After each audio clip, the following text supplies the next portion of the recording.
আসসালামু আলাইকুম। এটিএন বাংলার সংবাদে সবাইকে স্বাগত জানাচ্ছি তনুজা দাস।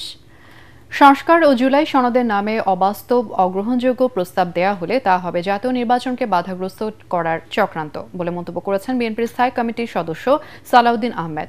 গুলশানের বাসায় সাংবাদিকদের সাথে মত বিনিময়ে তিনি আরও বলেন, অনির্বাচিত ব্যক্তিদের দিয়ে নয়, সংস্কার সংবিধান সংশোধন হতে হবে নির্বাচিত জনপ্রতিনিধিদের মাধ্যমে।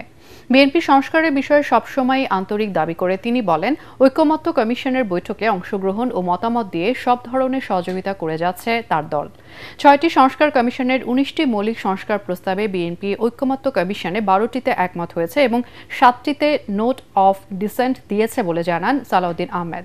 মানিক মিয়া এভিনিউতে মঙ্গলবার জুলাই ঘোষণাপত্র প্রদান অনুষ্ঠানে বিএনপিকে এখনও আমন্ত্রণ জানানো হয়নি বলে জানান তিনি।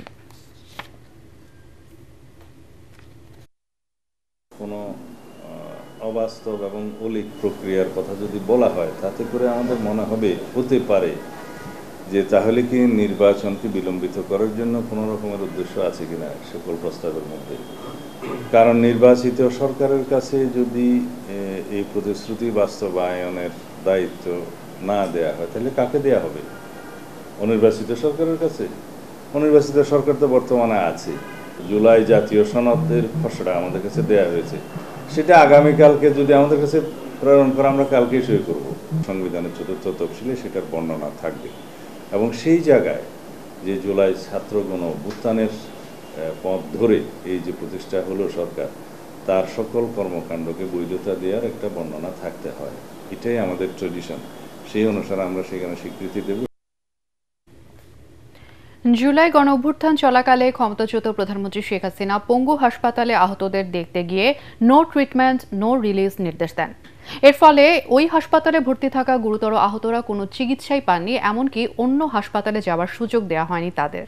আন্তর্জাতিক অপরাধ ট্রাইব্যুনালে শেখ হাসিনা সহ ৩ আসামির বিরুদ্ধে মানবতা বিরোধী অপরাধের মামলার সাক্ষ্য গ্রহণের দ্বিতীয় দিনে জবানবন্দিতে এসব কথা বলেন আন্দোলনে আহত আবদুল্লাহ আল ইমরান। বিচারপতি গোলাম মর্তুজা মজুমদারের নেতৃত্বাধীন ৩ সদস্যের আন্তর্জাতিক অপরাধ ট্রাইব্যুনাল ১-এ বেলা ১১টা ৪০ দ্বিতীয় দিনের সাক্ষ্য গ্রহণ শুরু হয়। পরে পারভিন নামে আরেকজন সাক্ষী দেন। এই মামলায় গ্রেফতার থাকা একমাত্র আসামি সাবেক আইজিপি চৌধুরী আবদুল্লাহ আল মামুনকে সকালে ট্রাইব্যুনালে হাজির করা হয়। গতকাল এই মামলায় সূচনা বক্তব্য উপস্থাপনের পর সাক্ষ্য গ্রহণ শুরু হয়। ক্ষমতাচ্যুত প্রধানমন্ত্রী শেখ হাসিনা সহ জুলাই আগস্টের হত্যাযজ্ঞে জড়িতদের সর্বোচ্চ শাস্তির দাবি জানিয়ে প্রথম সাক্ষী হিসেবে সাক্ষ্য দেন ৫ আগস্ট যাত্রাবাড়িতে পুলিশের গুলিতে আহত গাড়ি চালক খোকন চন্দ্র বর্মন। শেখ হাসিনার পক্ষে রাষ্ট্র নিযুক্ত আইনজীবী আমির হোসেন তাকে জেরা করেন। তিনি মনে করেন তার জবানবন্দি ও সাক্ষ্যের ভিত্তিতে আসামিদের দোষী প্রমাণ করার সুযোগ নেই। ৫ আগস্টকে ঘিরে নাশকতার শঙ্কা নেই বলে জানিয়েছেন স্বরাষ্ট্র উপদেষ্টা অবসরপ্রাপ্ত লেফটেন্যান্ট জেনারেল জাহাঙ্গীর আলম চৌধুরী।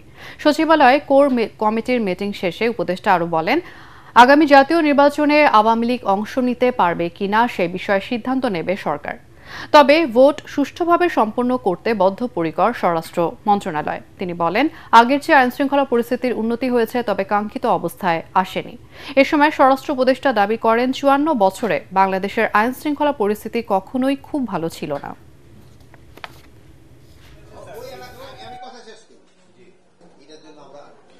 কে অংশ নিবে কে অংশ নিবে না এটা আমার স্বরাষ্ট্র মন্ত্রণালয়ের প্রশ্ন না।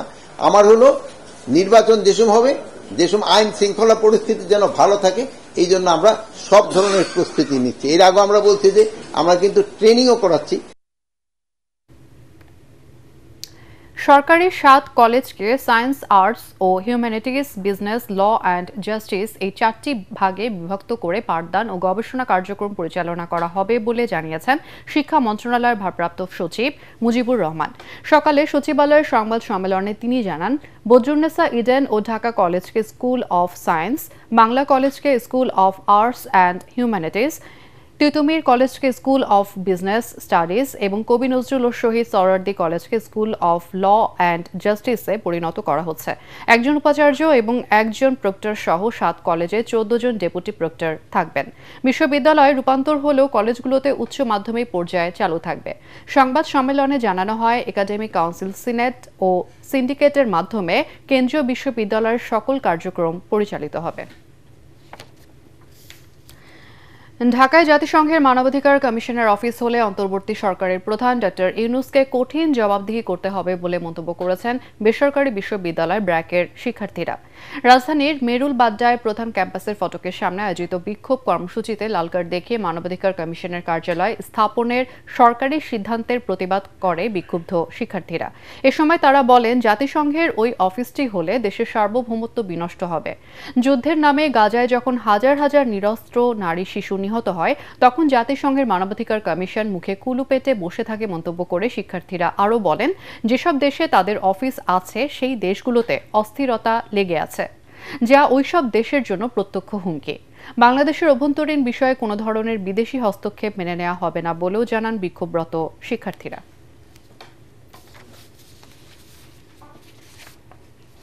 আর এই ছিল এখনকার সংবাদ। আমাদের ATN বাংলা সংবাদ ইউটিউবে দেখতে ব্রাউজ করুন youtube/ATN Bangla News।